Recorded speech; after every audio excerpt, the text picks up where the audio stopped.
Allah SWT telah mewafatkannya selama 100 tahun. Siapakah lelaki tersebut? Apakah dia seorang nabi ataukah orang yang saleh? Serta bagaimanakah keajaiban itu terjadi? Kita akan mengungkap kehidupan seseorang saleh dengan membalik lembaran masa lalu dan menelusuri misteri yang berkaitan dengan ikon sejarah tersebut. Sosok yang digambarkan kemuliaannya hingga melampaui lintas agama dan kepercayaan. Kisah kita dalam episode kali ini adalah tentang seorang tokoh yang mana para ulama tafsir tidak dapat memastikan apakah orang tersebut merupakan seorang nabi ataukah orang soleh. Seorang pria yang disebutkan dalam 3 agama samawi yang namanya dikaitkan dengan sebuah mukjizat yang besar. Allah juga telah menampakkan keajaiban pada dirinya sebagaimana keajaiban yang terjadi pada para nabi, yaitu Allah SWT telah mewafatkan ia selama 100 tahun. Kemudian ia bangkit kembali untuk satu tujuan tertentu. Kita akan menyimak tentang kisah Uzair, sosok yang disebutkan dalam agama Islam, Kristen, dan Yahudi, yang mana masing-masing disebutkan dengan nama dan cerita yang berbeda. Agama Islam menguraikan tentang kisah orang tersebut, dan nama tokoh ini juga disebutkan dengan jelas dalam Al-Quran, yang bernama Uzair.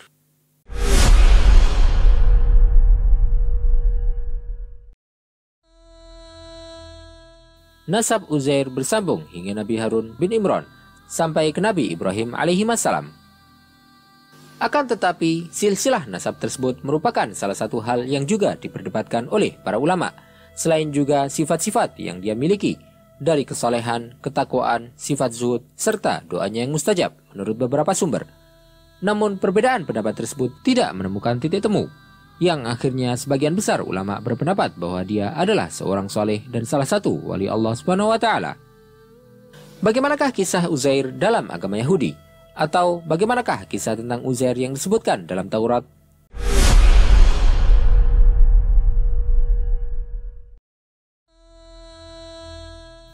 Kisah Al-Uzair dalam agama Yahudi adalah bahwasanya dia merupakan seorang nabi Bani Israel, dan bahkan lebih dari seorang nabi, sebagaimana yang disebutkan oleh Allah SWT dalam surat At-Taubah ayat ke-30.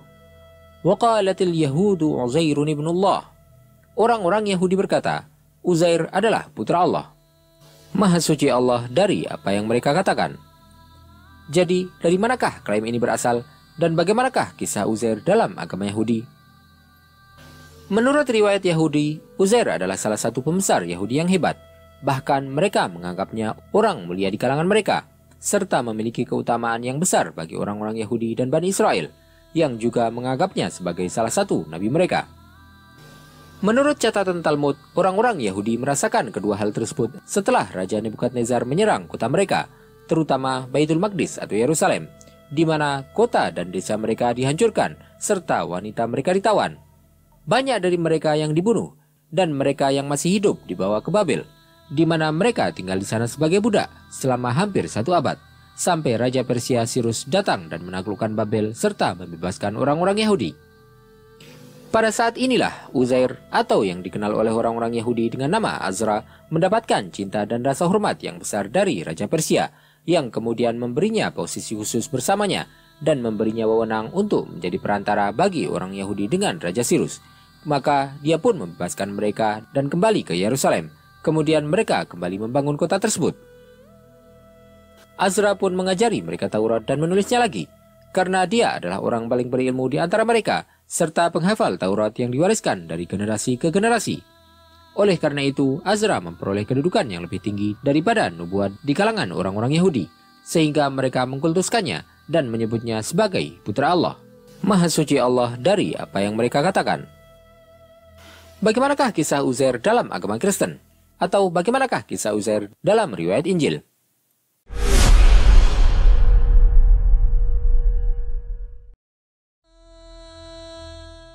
Sekarang kita akan beralih ke riwayat yang disebutkan oleh orang-orang Kristen, khususnya ke era di masa Nabi Isa alaihissalam, menurut apa yang disebutkan dalam teks Injil. Uzair dalam riwayat agama Kristen disebutkan sebagai Azar atau Lazarus atau Ya'azir, yang merupakan salah satu sahabat Nabi Isa putra Maryam alaihissalam. Lazarus dahulu kala tinggal di sebuah desa bernama Betania. Desa ini masih ada sampai sekarang dan terletak di sebelah timur Yerusalem. Tidak hanya itu, Bahkan diyakini ada kuburannya di sana yang bersebelahan dengan masjid yang bertuliskan Al-Uzair dan juga dengan gereja Ortodoks Romawi. Kembali pada kisah Azar, disebutkan bahwa dia memiliki 2 saudara perempuan, yaitu Maria dan Marta, dan dia saat itu sedang terkena penyakit. Tidak lama setelah itu Lazarus pun meninggal, dan Nabi Isa alaihissalam saat itu tidak berada di lokasi. Padahal Nabi Isa alaihissalam tahu tentang kematian temannya, maka beliau pun menuju ke lokasi desanya dan sampai di sana 4 hari setelah kematian Lazarus. Sesampainya Nabi Isa alaihissalam di desa tersebut, Marta pun menemuinya, sementara Maria tinggal di rumah. Marta menyalahkan Nabi Isa alaihissalam karena dia tidak hadir, baik ketika saudaranya sakit ataupun saat dia meninggal, padahal dia merupakan sahabat beliau. Namun dia juga mengatakan kepada beliau bahwa dia percaya bahwasanya Allah SWT akan memberikan apapun yang diminta oleh Nabi Isa alaihissalam. Maka Marta meminta kepada Nabi Isa untuk berdoa kepada Allah agar menghidupkan kembali saudara laki-lakinya. Maka Nabi Isa alaihissalam pun mengatakan kepadanya bahwa saudara laki-lakinya akan kembali bangkit lagi. Beliau kemudian meminta mereka untuk menunjukkan kepada beliau tempat pemakaman Lazarus. Sesampainya di tempat yang dituju, ternyata tempat tersebut merupakan sebuah gua dengan sebuah batu besar yang berada di pintu gua. Nabi Isa alaihissalam meminta kepada para pengikutnya untuk mengangkat batu tersebut. Kemudian Marta mengatakan kepadanya bahwa dia pasti sudah menjadi bau karena telah berlalu 4 hari sejak kematiannya. Tetapi Nabi Isa alaihissalam tetap memerintahkan mereka untuk memindahkan batu tersebut. Nabi Isa alaihissalam kemudian berteriak sekeras-kerasnya, "Wahai Lazarus, ayo keluarlah." Kemudian orang yang telah mati itu pun keluar, yang mana masih ditutupi dengan kain kafan dari ujung kepala sampai ujung kaki.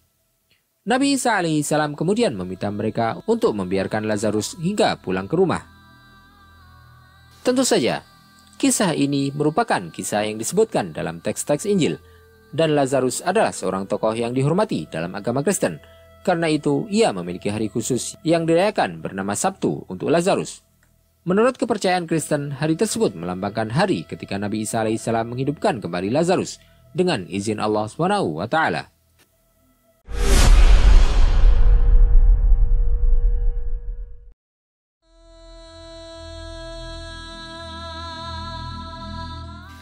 Sekarang kita akan menyebutkan tentang kisah Uzair dalam agama Islam.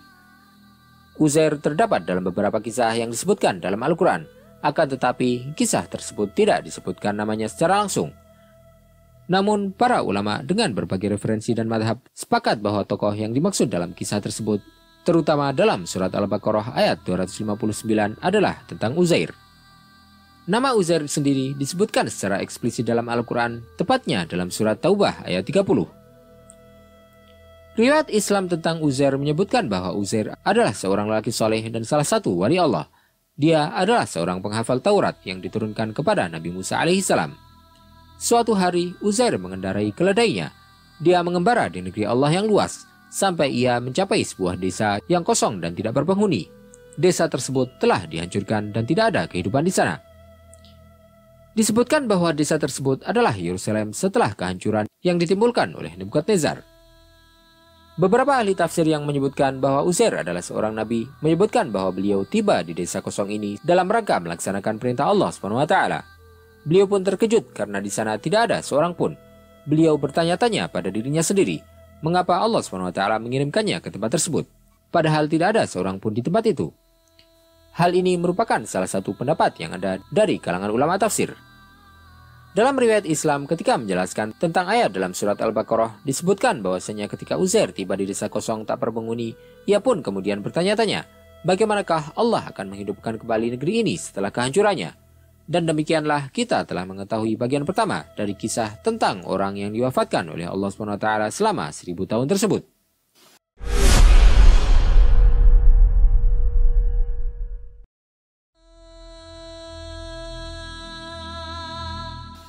Allah pun kemudian menampakkan mujizatnya. Uzair pergi ke sebuah gua dan mengeluarkan makanan dari kantungnya, serta meletakkannya di sisinya. Kemudian beliau pun mengikat keledainya dan berbaring. Setelah itu beliau merasa mengantuk dan tertidur. Namun tidurnya tersebut adalah kematian selama 100 tahun. Allah SWT telah membuatnya mati selama 100 tahun, kemudian setelah itu membangkitkannya kembali. Setelah selang 100 tahun kemudian, Allah SWT kembali membangkitkan Uzair.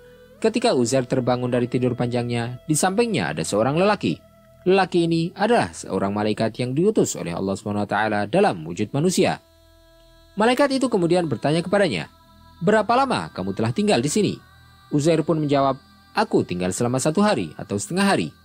Beliau pun berpikir bahwa beliau hanya tidur selama beberapa saat saja. Malaikat itu kemudian memberitahunya, "Sebaliknya, kamu telah tinggal selama 100 tahun. Uzair pada awalnya tidak mempercayai hal tersebut, tetapi kemudian malaikat itu menunjukkan kepadanya tentang bukti-bukti dari apa yang dia katakan kepada beliau.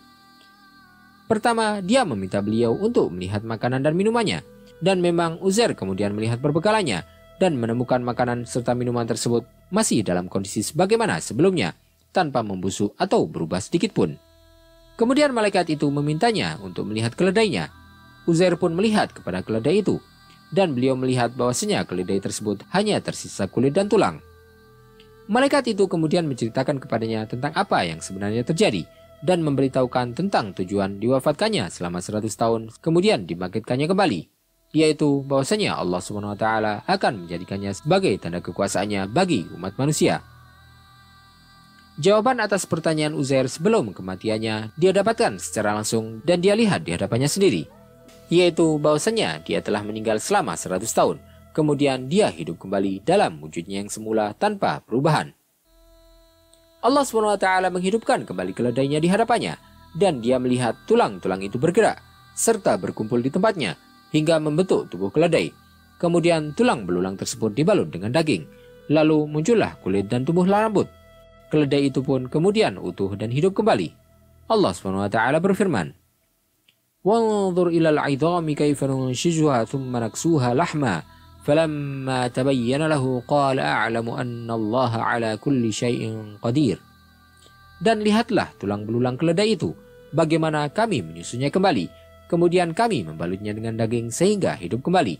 Maka ketika telah nyata baginya, dia pun berkata, "Aku mengetahui bahwa Allah Maha Kuasa atas segala sesuatu."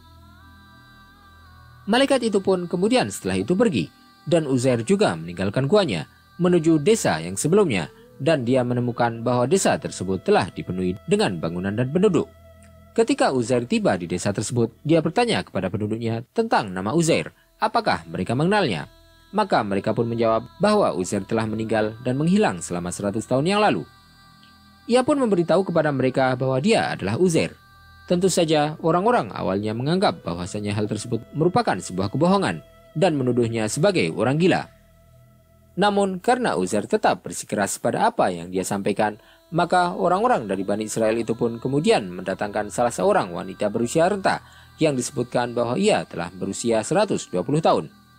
Mereka meminta kepada wanita tersebut untuk menyebutkan tentang ciri fisik Uzair, karena dia pernah bertemu dan melihat Uzair 100 tahun yang lalu. Wanita tersebut menggambarkan ciri fisik yang sama persis dengan orang yang ada di hadapan mereka. Maka orang-orang pun kemudian mengakui bahwasanya dia adalah Uzair, terutama setelah mereka mendengar keseluruhan cerita darinya. Setelah itu, Uzair kembali menghidupkan Taurat dan mengajarkannya kepada anak-anak Bani Israel, setelah mereka mengira bahwa mereka telah kehilangan Taurat itu akibat kehancuran yang menimpa kota, desa, serta buku-buku mereka di tangan Nebukadnezar.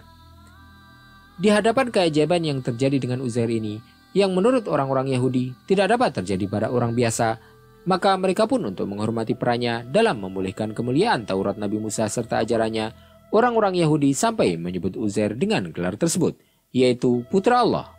Maha suci Allah dari apa yang mereka katakan.